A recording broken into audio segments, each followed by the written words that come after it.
This episode of Techno Buffalo is brought to you by Full Sail University. Welcome back to another episode of Ask the Buffalo. This is the show where you can ask me, John Brettinger, any question you've got from the wide world of technology. Up this week, we're going to talk a little bit about the next generation Xbox 360. We're going to talk some personal stuff and some Techno Buffalo internals, and we'll wrap it up with another little bit of technology. This is Ask the Buffalo. Let's go and get started.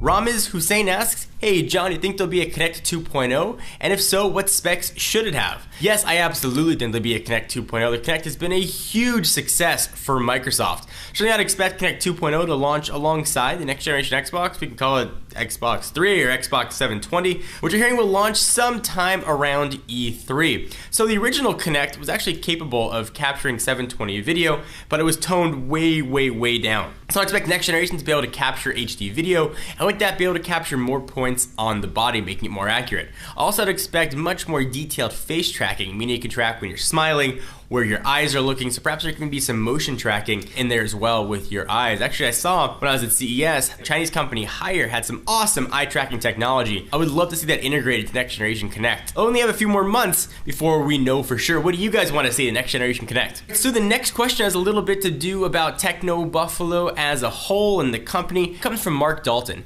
Hey John, when you look back at the start of TB and how nervy it was in the opening weeks or months, especially when there were server problems on launch causing a delay, how worried were you at the time, and where do you see TB going in the future? And it's a really nice segue to something I wanted to talk about.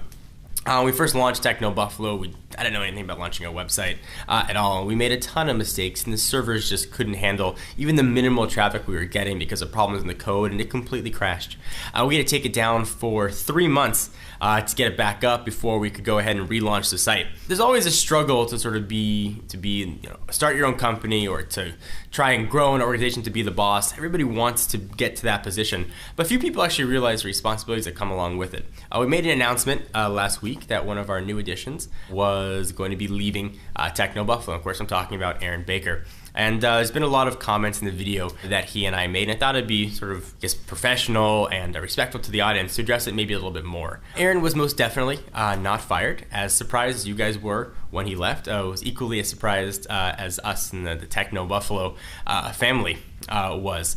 He felt that it was a better fit for him back where he started, and we respect it. There's no hard feelings. When I said in the video, sometimes things just don't work out. This is one of those instances. I still have a lot of respect for Aaron as a person, as a human being, and it's one of those things that just didn't work out. So I respect his wishes to be let out of his contract and go back to where he was before, which evidently is where his heart was. There wasn't anything happening behind the scenes. We didn't get in a fight.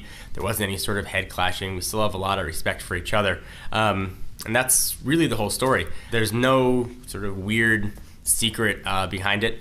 He wanted to go back, and we let him do that. We want to make a video sort of telling you guys, the audience, that there really wasn't any hard feelings, because we both realized that it could seem like there was some crazy stuff going on behind the scenes. That's really the whole deal.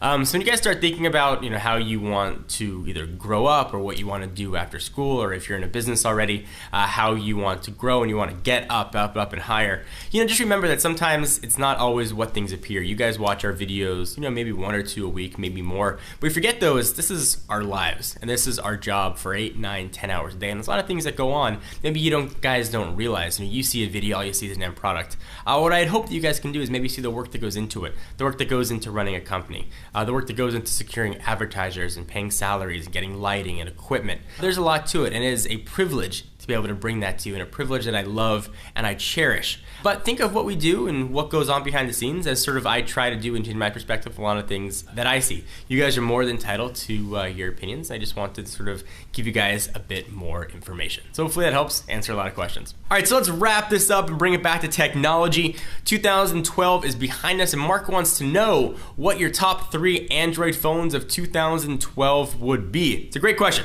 Number 1 would be the Galaxy S3, number 2, the Galaxy Note 2, and number 3 would be the Droid DNA that brought 1080p screens to the masses. There were a ton of awesome Android phones that came at you left and right, but those 3 stood out in really no particular order. So what do you guys think? What 3 are your favorites, or what 3 do you think I missed? We'll take a minute from answering all the questions to thank our friends and sponsors at Full Sail University. You know the mobile app industry is on fire right now. Full Sail University's online mobile development bachelor's degree program can teach you the skill set you need to take advantage of this really quickly emerging opportunity in emerging markets. In this degree, you'll learn both the programming and business sides of mobile development, so you can concept, develop, and deploy a market application from start to finish. You'll explore the advanced programming languages, visual frameworks, usability, principles, and app developments for iOS and Android. So if you're thinking about trying to make an app or you don't know how to do it, this is a great way to go ahead and get started. Through Full Sail's Project Launchbox program, not Lunchbox program, students can receive a MacBook Pro preloaded with industry software plus iOS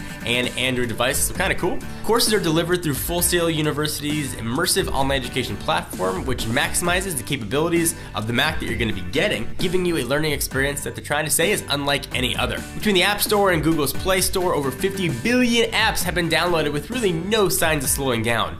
If you're ready to master technology and software to compete in this rapidly growing industry, visit fullsail.edu/technobuffalo to learn more about this online degree program. Again, fullsail.edu/technobuffalo. So thank you guys for watching another episode of Ask the Buffalo. Thank you for learning with me and growing with me, and thank you guys for being a part of Techno Buffalo. For now, I'm John Rettinger. I'll see you next video.